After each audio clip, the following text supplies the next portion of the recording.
ایک بار مولا علی کرم اللہ تعالی وجہ الکریم ایک قبرستان کے قریب سے گزرے، ایک قبر کو دیکھ کر آپ نے اللہ کی بارگاہ میں التجا کی، مولا مجھے اس قبر کے حالات دکھا دے، منکشف فرما دے۔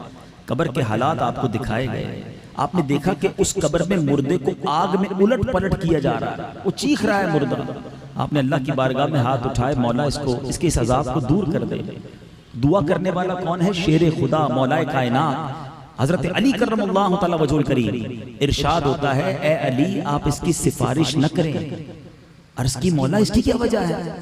فرمائے اے علی یہ بندہ دن میں تو روزے رکھتا تھا، رات گناہوں سے باز نہیں آتا تھا۔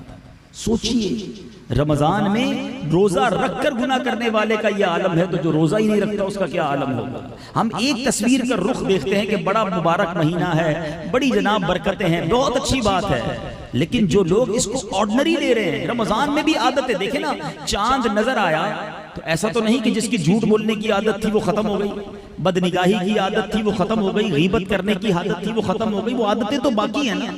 آج ہمارے موبائل فون ہمیں کہاں لے جا رہے ہیں؟ کبھی سوچا ہم نے؟ آج ماشاءاللہ آپ ختم قرآن کی محفل میں بیٹھے ہیں، کتنی روحانیت ہے، برکت ہے، ابھی دعا بھی ہوگی، لیکن اس سے نکلتے ہی پہلا کام ہم کیا کریں گے؟ اپنا موبائل آن کریں گے۔ اس موبائل میں کیا دیکھیں گے؟ کبھی سوچا کہ یہ موبائل میں نے ہی خریدا ہے، یہ کہیں مجھے جہنم کی طرف تو نہیں لے جا رہا، میری آنکھوں کو حرام سے پر تو نہیں کر رہا؟ میری باتیں شاید کچھ تیکھی ہوں گی، کڑوی ہوں گی، مگر میں آپ کے دل کے دروازے پر دستک دے رہا ہوں۔ میرے بہت سارے چہرے مجھے بزرگ نظر آ رہے ہیں، بچپن سے ہمارے گھروں میں ایک معمول تھا، اول تو کئی گھروں میں ٹی وی نہیں تھا، اور جن گھروں میں ٹی وی ہوتا بھی تھا وہ رمضان میں نہیں کھلتا تھا۔ کیوں؟ کہ یار ٹی وی کھلے گا تو رمضان میں فلمیں، ڈرامے، گانے باجے نہیں ہونے چاہیے، بہت اچھی بات ہے، مگر جب سے یہ موبائل اور انٹرنیٹ آیا ہے، اچھے خاصے نیک نمازی جنہوں نے ساری زندگی فلمیں نہ دیکھی ہوں گی، لیکن کسی کلپ کے ذریعے میوزک سن رہے ہیں، کسی کلپ کے ذریعے بے پردہ عورت کو دیکھ رہے ہیں، اپنی آنکھوں کو حرام، اپنے کانوں کو حرام سے بھر رہے ہیں۔ ذرا سوچئے ہماری روحانیت کیوں تباہ ہو رہی ہے؟ آج کیوں دعا میں رونا نہیں آتا؟ آج کیوں عشق رسول کی تڑپ دلوں سے دور ہوتی جا رہی ہے؟ یاد رکھیے آنکھوں کو حرام سے پر کرنے والے کی روحانیت ختم ہو جاتی ہے۔ تو ہمیں رمضان میں تو کم از کم ایٹ لیسٹ اپنے آپ کو پیوریفائی کرنا ہے، رمضان میں تو اپنے آپ کو گناہوں سے بچانا ہے، اور اس نیت کے ساتھ بچانا ہے کہ یا اللہ میں ایک مہینہ اپنے آپ کو بچا رہا ہوں، تو کرم ایسا کر دے کہ میں سارا سال بچنے والا بن جاؤں۔ لیکن جو رمضان میں بھی نہیں بچ رہے، جو رمضان کی پلاننگز ہی ہے، جن کا رمضان گزرتا ہی جناب گناہوں میں ہے، پلیز اپنی آپ پر توجہ دیجئے۔ تو میں چلا تھا درود پاک کی فضیلت بیان کرنے کہ 1000 بار درود میں وقت ہی کتنا لگتا ہے۔ الصلاۃ والسلام علیک یا رسول اللہ، مختصر درود پاک 20-25 منٹ میں 1000 بار آپ درود پاک پڑھ لیں گے۔ تو اگر روزانہ یہ اپنی عادت بنائیں، چلتے پھرتے اٹھتے بیٹھتے درود پڑھیں، 1000 بار درود کی ایک اور فضیلت سن لیں۔ میرے آقا فرماتے ہیں جس کا مضمون ہے کہ جو روزانہ 1000 بار درود پاک پڑھے وہ مرے گا نہیں جب تک جنت میں اپنا گھر نہ دیکھ لے۔ اتنی برکت پھر بھی نہ پڑھو، آپ پڑھنا شروع تو کیجئے، دیکھیے آپ کی کلیمٹیز، آپ کی پرابلمز، آپ کی بیماریاں وہ کیسے دور ہوتی ہیں، آپ فریش فیل کریں گے، آپ کے برڈن ریلیز ہونا شروع ہو جائیں گے۔ درود پاک کو اپنا وظیفہ بنائیں، ایک بار محبت کے ساتھ بآواز بلند درود پاک پڑھ لیجئے۔ صلو علی الحبیب صلی اللہ تعالی علی محمد صلی اللہ علیہ وسلم۔ چونکہ یہ مہینہ نزول قرآن کا مہینہ ہے اور قرآن اللہ کا کلام ہے، ہوتا یہ ہے نارملی رمضان میں ہماری کنیکٹیوٹی قرآن سے بڑھتی ہے، لیکن کیا ہم سارا سال قرآن پڑھتے ہیں؟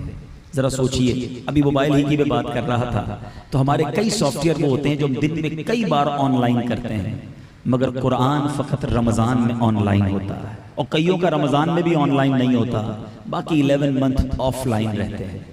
ہم نے مدنی چینل پر پچھلے دنوں ایک کلپ دیکھا، ایک چھوٹی بچی نے اپنے جمع کیے ہوئے پیسے قرآن کے اندر رکھے، تو کسی نے پوچھا قرآن کے اندر پیسے کیوں رکھ رہی ہو؟ تو کہا گھر میں کوئی اس کو کھولتا نہیں ہے تو اس میں ذرا سیکیور رہتے ہیں، سنبھلے رہتے ہیں، یہ چوٹ نہیں ہے۔ آج اخبار پڑھنے کا ٹائم، بہت ساری دیگر چیزوں کا ٹائم، اللہ کا کلام پڑھنے کا ٹائم نہیں ہے۔ حدیث پاک کا مضمون ہے وہ دل ویران ہے جس میں کچھ قرآن نہیں ہے۔ غور کیجئے ہم کتنا قرآن پڑھتے ہیں، اور قرآن کی برکتیں اتنی ہیں۔ احادیث کا مضمون ہے جب بندہ قرآن پڑھتا ہے نا تو فرشتوں کا نزول ہوتا ہے۔ If you want to take a company of angels، آپ چاہتے ہیں فرشتے آپ کے ساتھ رہیں، آپ رب کا کلام پڑھنا شروع کر دیں، اللہ کے فرشتوں کا نزول ہونا شروع ہو جائے گا۔ اور قرآن میں کیسے کیسے واقعات کیسے سبق آموز واقعات ہیں. صرف سورہ بقرہ کے بارے میں آج چند باتیں میں عرض کرنا چاہتا ہوں. قرآن پاک کی سب سے بڑی سورت ہے سورہ بقرہ. بقرہ مانے گائے والی سورت. یہ کیوں گائے والی سورت ہے بہت سو کو شاید یہ بھی نہیں پتا. یہ کون سی گائے تھی؟ اگر اس کو دنیا کی سب سے ایکسپینسو کاؤ کہا جائے, دنیا کی سب سے قیمتی گائے کہا جائے تو بھی غلط نہ ہوگا. اس کا واقعہ بڑا دلچسپ ہے اور اس میں ہمارے لیے بہت پیارا سبق بھی ہے. بنی اسرائیل میں ایک بڑا نیک اور صالح بندہ تھا, بزرگ تھے. جب ان کے انتقال کا وقت قریب آیا تو انہوں نے کیا کیا, ان کے پاس صرف ایک گائے تھی, ایک بچیا تھی چھوٹی سی. انہوں نے اس بچیا کو, اور ان کا ایک بیٹا بھی تھا, انہوں نے اس بچیا کو اللہ کے بارگاہ میں امانت کے طور پر سپرد کر دیا کہ اے اللہ میں اس بچیا کو تیرے سپرد کرتا ہوں, جب میرا بیٹا بالغ ہو جائے, بڑا ہو جائے تو مولا اسے لوٹا دینا. اس والد کا, نیک شخص کا انتقال ہو گیا. وہ بچہ بڑا ہوا اور اپنی والدہ کا بڑا فرما بردار, بڑی خدمت کرتا.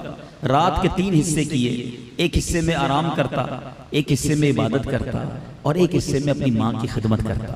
جنگل سے لکڑیاں کاٹ کر لاتا, میں قرآنی واقعہ سنا رہا ہوں, جنگل سے لکڑیاں کاٹ کر لاتا, اس میں جو کماتا ایک حصہ اللہ کی راہ میں صدقہ کرتا, ایک حصہ اپنی ذات پہ خرچ کرتا, ایک حصہ اپنی ماں کو پیش کرتا. جب وہ بڑا ہو گیا تو اس کی ماں نے کہا بیٹا تیرے والد نے تیرے لیے ایک بچیا کو اللہ کے سپرد کیا تھا, فلاں جنگل میں جا کر تم اللہ کی بارگاہ میں دعا کرو کہ یا اللہ میری امانت مجھے لوٹا دے. اس بچے نے جا کر وہاں دعا کی. ایک گائے جو تھی اب وہ بڑی ہو گئی تھی, جوان ہو گئی, دوڑتی بھی آئی, وہ پکڑ کر اپنی والدہ کے پاس لے آیا. ان دنوں مارکیٹ میں ایک گائے کی قیمت تقریباً 3 درہم تھی. ماں نے کہا بیٹا جاؤ اور جا کے 3 درہم میں, یا 3 دینار تھی, جا کے اس کو سیل کر کے آؤ, لیکن یاد رکھنا میرے مشورے کے بغیر سیل نہیں کرنا, بیچنا نہیں, مجھ سے پوچھنا ضرور. وہ لڑکا گائے کو لے کر بازار میں گیا تو اب وہاں پر ایک گاہک آیا جو دراصل فرشتہ تھا. اس فرشتے نے کہا کہ کتنے میں دو گے؟ بچے نے کہا کہ 3 درہم میں. کہا نہیں میں اس سے زیادہ دوں گا لیکن کسی سے مشورہ مت کرنا. کہا نہیں میری والدہ سے, مدر سے میں نے پرومس کیا ہے, میں مشورہ کیے بغیر تو نہیں دوں گا. والدہ کے پاس آیا تو والدہ سے کہا کہ گاہک تو آیا تھا مگر پیسے بھی زیادہ دے رہا تھا, کہہ رہا تھا بغیر مشورے کے دے دو. امی میں نے آپ سے پرومس کیا تھا, میں کیسے دے سکتا ہوں؟ تو ماں نے کہا بیٹا واپس جاؤ, اسی سے مشورہ کرو کرنا کیا چاہیے, بیچنا ہے یا نہیں. مجھے لگتا ہے وہ فرشتہ ہے. یہ شخص, یہ بچہ واپس گیا. اب ذرا میں بیان کر رہا ہوں اور آپ سب کی توجہ مجھ تک کیسی زبردست ہے. میں یہی تو بتانا چاہ رہا ہوں میرے رب کے کلام میں کتنے پیارے واقعات ہیں. ان بچوں کو سٹوریز پڑھنے کا شوق ہوتا ہے. اگر ہم قرآن کے واقعات پڑھنے والے, اپنے بچوں کو سنانے والے بن جائیں تو کتنا انٹرسٹڈ واقعات, ونڈرز آف قرآن ہیں, سنیں گے بھی. اولیاء کرام, انبیاء کرام کے واقعات ہیں اور پھر اس میں سبق بھی بہت زبردست ہے. بہرحال وہ بچہ گیا اور جا کے فرشتے سے کہتا ہے امی نے کہا ہے آپ ہی بتائیں میں کیا کروں. کہا بیٹا بیچنا نہیں, ایک وقت آئے گا تمہارے پاس کچھ لوگ حضرت موسیٰ کی قوم کے آئیں گے, تم سے یہ گائے, یہی والی گائے طلب کریں گے. تم اس کی قیمت کتنی طلب کرنا, ان کو کہنا اس کے چمڑے کے اندر سونا بھر کر مجھے گولڈ دو گے اتنے وزن کے مطابق, تب میں نے یہ گائے دینی ہے. امیزنگ, نارمل گائے اتنی مہنگی کیوں بکے گی, مگر اللہ کی شان دیکھو. اب یہ نوجوان وہ گائے لے کر گھر آ گیا. اب کیا ہوا, سیملٹینیسلی پیرالل ایک اور اسٹوری اس دور میں ہوئی کہ وہاں پر ایک بہت بڑا بزنس مین تھا اور جس کا نام تھا عامل. اس کو اس کے چچا کے بیٹوں نے قتل کر دیا اور اس کی لاش کو ایک ویرانے میں ڈال دیا. انویسٹیگیشن ہوتی رہی, قاتل ڈھونڈتے رہے, قاتل ملے ہی نہ. بہت بڑا آدمی تھا, سارا شہر پریشان کہ اس کو مارا کس نے. کہا ایسا کرو حضرت موسیٰ علیہ السلام کے پاس چلتے ہیں, وہ بتائیں گے. حضرت موسیٰ سے کہا حضور ہمیں بتائیں کہ اس بندے کو کس نے مارا ہے, ہمیں قاتل کی تلاش ہے. آپ نے فرمایا ایک گائے لو اور اس گائے کو ذبح کرو, اس کی دم یا زبان, 2 روایتیں ملتی ہیں, اس لاش پر مارو گے تو وہ لاش کھڑی ہو کر خود ہی اپنے قاتل کا نام بتا دے گی. اب اس قوم نے بڑی گڑبڑ کی, سوال کرنا شروع کیا حضور بتائیں گائے کیسی ہوگی. آپ نے اس کا کلر بتایا, پھر کہا نہیں وہ کچھ اور واضح کیجئے, تو ایسی اس کا قد کتنا ہوگا, اس کی لک کیسی ہوگی. کوئسچن کرتے رہے, کمپیوٹر میں ہوتا ہے نیرو سرچ کرتے گئے, وہ اپنی سرچ کو نیرو کرتے گئے, اتنے سوال کیے, حضرت موسیٰ نے سارے جواب دیے. یہ سارے سوال و جواب سورہ بقرہ میں موجود ہیں. کلر بتائیے, قد بتائیے, اور بتائیے کیسی ہوگی, دکھنے میں کیسی ہوگی. یہ کوئسچن کرتے رہے, حضرت موسیٰ جواب دیتے رہے. آخرکار اتنی سرچ نیرو ہو گئی, اتنا جس کو کہنا کہ کلوز کر دیا کہ اب دنیا میں